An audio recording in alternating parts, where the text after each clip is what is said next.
Yo, what's up YouTube? It's Towey back again today with another video for you guys recapping our most recent scrim versus Team Envy from Snipedown's point of view. I know this video is a little later than most, but as our team gets back into our regular practice schedule to prepare for the HCS Pro League, I thought it was still important to include this series here for you guys who missed it last week. As always, make sure to pay attention to the communication and rewind to listen again if you miss anything. Watch her rock, yeah, watch her rock. I didn't hit him. I'm pushing it. RBR. RBR, guys. Watch out, weak RBR in front of base. And top cow. I'll get the sniper. Top cow with 3 shots. He's in our cave, in our cave. Sniper, guys. Sniper's dead. I got 2, dude. 3 dead. I'm in our cave, last guy in our cave. I have to cave. Brady, that is the life is Towey for sure. Got him. He didn't have anything. That was a huge kill from Eric there. Their flag is absolute. I'm running this. The stream overlay? Yeah, it is an overlay on an overlay. Here, there seems to be some confusion as a team about what we're trying to do. We get 3 dead and Roy immediately pulls flag while Lunchbox calls out that he's pushing into Rocket Corner, but only a few seconds later Snipedown pushes into their cave and Suspector pushes towards flag. These types of pushes create unpredictability in the other team's spawns, getting both Lunchbox and Suspector killed, and forcing Snipedown to back up as we lose map control. If we had better positioning here to force spawns into one location and apply pressure immediately, we most likely would have been able to collapse again as a team and run the flag again for a second cap. That is for sure. He's dead. You guys can be the sniper. Help me, Eric. Another one shot on you. I got them both. 3 dead. I'm gonna push Rocket Corner. No on their back flag. Stay alive. I'm gonna make when he's got shots. Make when 2 shots their back flag. On me weak. One shot in cave, Eric. 2 guys spawn Rocket Corner now. They spawn Rocket Corner now. They don't have anything though. They might have a scatter actually. 2 1-shots. One 2-shot. That kid's not weak. I killed the other Another one. in flag. The Rocket Corner. I'm staying alive. Run that. I was say, I think this is just too slow of a run here. It's just important that we try to, regroup. We're going to have to slay them again to even get the pull. This is one of the biggest problems that not just our team, but most teams have He's in their fountain now. Their BR. on this game type. Nice cap though, guys. Mostly because they had a guy their back flag. I think they had 2 guys who managed to kill one stayed alive, but that's why that back flag play, like back plat or whatever, is such a good play when you're trying to play defensively. Because, like, we had numbers over there, but they're still spawning up Rocket Corner and help each other pretty quickly. Even though Justin got all the way to their base, ended up dying, Eric was in their base, got kills, ended up dying, Aiden was in their base, got kills, ended up dying. We didn't even get the flag out, so definitely too slow on our end, but that was just more of a good play from Envy. One shot of the cave. I got 1. I'm pushing in their window. I got 2. I'm reloading. What? The window? Watch out. We have to reload rockets. Go. That's still a really good play from Eric there, though. I'll get rockets, I guess. In front of the base, yes. Snipedown should have immediately recognized here that Roy was going to die running flag, especially after watching him on death cam, and should have sprinted immediately for the touch off of his respawn. If we had been quicker to running this flag instead of looking for players off of spawn to kill, we probably would have capped. Focusing on the objective should always be the highest priority. He's on the flag return, 1 shot, guys, absolute. I got him. I threw it in front of our base, that's the best I could do. Eric should be going for this flag. I don't know what Eric's doing. I would have already yelled at him to go for this. I can get it. And that's a really... Oh, it's going to get the return here? I went for it too, just because I was dropping anyway. We got the touch, but it's not going to matter now because we're 3 dead. Right now. Watch their rockets. That was a good example of when it's not a good idea to try to go for the return when it's only 1 person. You guys saw how long that actually took when L-Town got on the flag. He still had time to nade and shoot it, and get the kill on him before he could return it. Not on return yet, I don't think. They're bottom rockets though? He's 1 hit, Justin. Still just really sloppy that we even have to be in this position with flag. This should have already been a cap. I spawned out. If Eric didn't go top rockets there. I'm gonna nade it, Jason. I'm gonna nade you back. I don't want to. I want to do 2 guys. No, Eric's probably not going to cap this. Nice cap, Eric. RBR. Can you guys hear me okay above the volume of the stream? I can never tell. But I was going to say, that's one thing that makes our team a lot better at tournaments, too. Just, like, creating that optimal efficiency with a good coach to, like, instruct players on who needs to be doing what or whose responsibility it is for being in a certain position or being that objective carrier at any certain time is really, really important. And I can really quickly scan all 4 screens, and I could tell that Justin was weak, and he's throwing flag out, but he's not going to be able to run it. It's way more important for him to be able to stay alive and still apply pressure. Eric off spawn is, spawning rockets and starts going up the street. I would be telling him immediately he needs to be the person to run this flag. We're not going to be able to cap if he doesn't run it. We ended up barely being able to cap after like a minute of a delayed run, but it would have been way better if he went for it immediately, and that's what I would have been able to help him with at the tournament. So that's where it comes into play having a good coach like that, and something I definitely help our team with a lot. I got 1. I got 2 of them, guys. Oh, nice. Volume's good. Let's go. I might die with rockets. Watch their window, guys. I'm going for the read. Watch their window. Above me, our couch. Our couch, 2 shot. He's RBR in here. Watch our fountain. I got him. Watch out their window. There's snipe. I have help, Jason. Do that. Another guy behind me at snipe. I'm coming to snipe right now, Eric. RBR. I'm one shot. I get killed with a catwalk. They're catwalk. Got him. Good plays, Jason. Stay alive. I have rockets. They're BR catwalk, Jason. They're BR catwalk. He's I'm gonna weak. die from the window. He's top catwalk dropping on me. I should get him. I got him. They're I don't know BR. how Jason just got that kill. That's Yeah, watch impressive. the sniper I would have liked to see his point of view there. Yeah, that was my fault. They're sneaky. Not a good life for Eric there, though. Teammating Jason and then getting obliterated by grenades. One shot rocket. The sniper. Last guy, just hide our flag. Go back. He's running that. I got a splinter on it.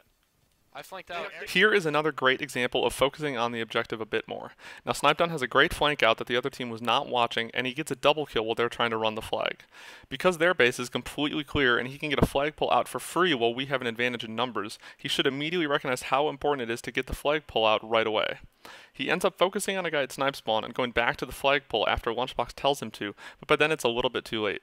Having that awareness of when you can get the flagpole out and when you can't is crucial to always trying to run the objective as fast as possible. At least Eric called out that he's flanked out. That's good. There's 2. One shot arcade. Flag's dead. Running it again. Such a good play. He should already be going for running the flag. Yeah, it's too slow for him to recognize that. He should be running this before I'm pushing behind snipe. that guy spawns up, and now this guy might get the kill on him. I was gonna say the second, my thought process here, I should have told him if I was coaching this game in a tournament, I would have told him to run right away after he got the second kill. Top catwalk. But when he gets that second kill, and we know that we have numbers, the last 2 guys, one's running flag, one's at snipe. The only way that Eric's even getting close to being stopped in their base is if the guy that he killed first with flag spawns up and stops him. So he just needs to go immediately for that flag. You kind of saw him go out window. He got that second kill, but then he kind of sat there. He tried to get some shots on that guy running flag like RBR. He started making his way towards snipe, and then someone told him that he should run. I think it was Justin told him he should run it. So then he made his way over, and by then that guy was able to stop him. So They're rocket side. if he had gone a little bit quicker there, that would have been a cap already for sure. This is also a really good play, and this is something that Eric and I went over a lot before Worlds for this specific game type. There's a guy up there. But sitting top rockets, well, top snipe now, but where Eric is looking right now, he was just sitting up there, and it's just a really good position to hold when your team has snipe control. Jesus, he might hit the snipe. Watch out, flag, absolute flag. Running at window, in the Justin. body. But I've talked about this a lot too. When you're sitting up at that top rocket spot and they spawn up, if we have snipe control, they can't really do a lot to kill you from there. You know, they're kind of stuck in their base. If they spawn up rockets, you have an angle to apply pressure immediately and get shots on them, and they're forced to funnel into their base. They can't really just go down underneath you, so you're blocking essentially half the map. They're going to spawn up flag or in their cave, and it's up to our team to collapse and then, you know, run the flag through snipe because you want them to spawn in rocket corner. So that position is just a really good position to spawn kill and apply pressure. We're blocking everything. They're probably going to spawn here. Fuck. Under the base right behind you. I have rocket corner. You gotta go fast there. Watch out bottom center. This is the weirdest run of all time. We're blocking everything somehow. Oh man, I tried to go. 2 bottom middle. Definitely not capping this game. That was so sloppy. Our bottom grass one hit. I got splintered. He's absolute bottom grass. Top catwalk. I'm gonna try and stay alive here. Watch He's out, out of rockets. He's out of rockets. On our flag, our window. I'm pushing this guy window. And our fountain. I got window, guys. Watch out our window. I didn't kill him. Aiden's watching it. There's gonna run it. He's weak. Watch out into our base here. Nice job. Flag is gonna be down. There's 2 guys at window. Another one there. I tried an idiot. Watch out. Another one on flag, Eric. I got him. Our sniper ramp weak. Our sniper ramp's got 2 shots. Our sniper ramp. Rockets. I have a carbine up here. I'm coming to you at 5, Eric, in a second. I'll be there. He's weak grass. Oh, that was a good throw. I'm looking grass. He's lifting 1 shot. No one's here. Got him. Sniper ramp 1 hit. They're rocket corner weak, guys. One shot on me. I'm one shot. Oh man. I got him. Top flag. That was a good name by Ola though. So one shot their flag. I'm just trying to help you get these. Jason has been playing very well lately. And on the BR. I'm coming rocket side behind you guys. I can get rockets. I'm hiding our flag. They're gonna get rockets. Oh man. I got one. Under our base. Under our base after that. He's gonna be our sniper. I think. And our flag, guys. I'm coming on flag. I got him. Nope. Aiden's just stalling. Absolute at sniper. He's got rockets at sniper. He's 1 hit. He's going on our couch here. McQuinn's absolute in front of the base. McQuinn's 1 shot in front of the base. 1 shot, shot him. Eric, I'm trying to get to you. Rockets are dead. Well, that's unfortunate for Ola. It's confusing how he didn't know that Eric was there, even though that other guy on his team saw him. You got rockets, you got this. Nice. Here's a great example of pushing incorrectly, but not small talking through who is helping who. We hear Lunchbox immediately call out after he knows we have the advantage in numbers that he is pushing to their cave, and then Snipe Down instinctively pushes through to window. We don't communicate who is watching what spawns or who is helping who, and Snipe Down, Lunchbox, and Roy all die individually. This really highlights the importance of teamwork and having great communication or small talk versus relying only on your shot and winning individual battles. If we had worked together better here, it likely would have been the third and final cap to win the game. That's super unfortunate. Great kill from Eric, though. Obviously, it's totally game-changing that we killed that rocket guy with that and stayed alive. I'll get two of them. I think that last guy snuck out, though. Whoever that was that Mickwin? I think Mickwin made a really good play there. It's hard to tell. I know, I heard you calling. In the back of the flag, in the back of the flag. Jason, do you have any rockets left? Yeah, there was one left. When you start noticing, this is a good play from Eric here, but when you start noticing that your push is not working, it's pretty important to try to just slow it down, not give up like a death unnecessarily, and try to wait until your teammates are in a position for you to still be like pushing forward and applying pressure here. Eric, when he spawned up, he recognized that we had just died over there, so he doesn't want to take like a normal route to snipe. He wants to just get immediately, as fast as possible, over towards their base to apply pressure. He gets to, bottom sniping grass and then goes through to maze, but by going so fast over to their base instead of just trying to cross map or getting like top catwalk or something, he's applying pressure and he just lets our teammates who are on respawn, which is Jason Justin. That sucks. But Jason and Justin, who had just died, they were spawning. They're able to push out so much faster and so much more freely to wherever they want. I think they both went snipe off spawn there, but basically to wherever they want because Eric is applying pressure so fast off his spawn. You know, from the Envy point of view, and I know I'm talking a lot about this one play, but from the Envy point of view, they like just finished killing all of us in the base. You know, they're still alive. I think they probably had numbers, and Eric is already on their side of the map and shooting them when they try to leave their base to go towards snipe side. So by playing that fast, it just frees up the whole map for our team to be able to play more openly and get into better positions. Behind me on rocket side. Yeah. Fuck, dude. I thought you meant like he's on our flag. I misread that call out. We're kind of choking this game, to be honest. We could have capped like I feel like we could have capped like 5 or 6 flags, and we only have 2 right now. So not the most efficient game from us. I'm pushing him snipe. They're sneaky. I promise you. On me. He's dead. Eric is jumping so much. What the hell? He dropped 2 shot. 1 shot. Top rockets. Top rockets. I got one. Top rockets weak. They're fountain weak. They're fountain weak.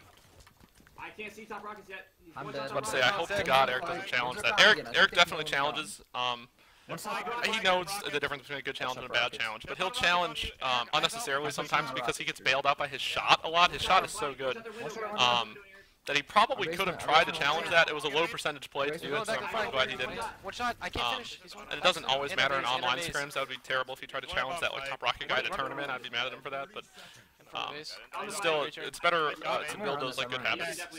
So far this game, we've seen several flag pulls that get pretty far out, as well as specific examples of when we have control and should be running the flag, but are too slow. And even after all of that, the score is still only 2-1.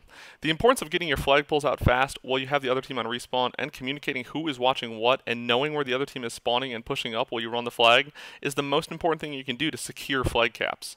With how much time we've spent in their base or running flags this game, we could easily have scored 6 or 7 times already and are barely able to edge out a win because of our objective inefficiency. There's 2 They're found window also weak. There's another flag we had out. Stay alive, Eric. There's 2 of us dead. Be careful. Our bottom rocket's in. Yeah, on you. And they're running it. Running our window. There's literally no chance that they can cap this unless they go window. Throw it in their window. And their front base. Can we get a return? Yeah, I think so. Nope. It's kind of lucky. Well, that's going to do it for today, guys. We ended up winning this series 12-1 versus Envy, but had many close games that really could have gone either way. I hope you liked the video and are able to take away a few things to improve your own gameplay for Capture the Flag on Coliseum. Don't forget to drop a like and comment below to let me know what you thought of the video, and now that the HCS Pro League is starting up here in a few days, make sure to subscribe to the channel here on YouTube and on Twitch if you want to see more videos like this going over key moments in all of our Pro League matches throughout the season.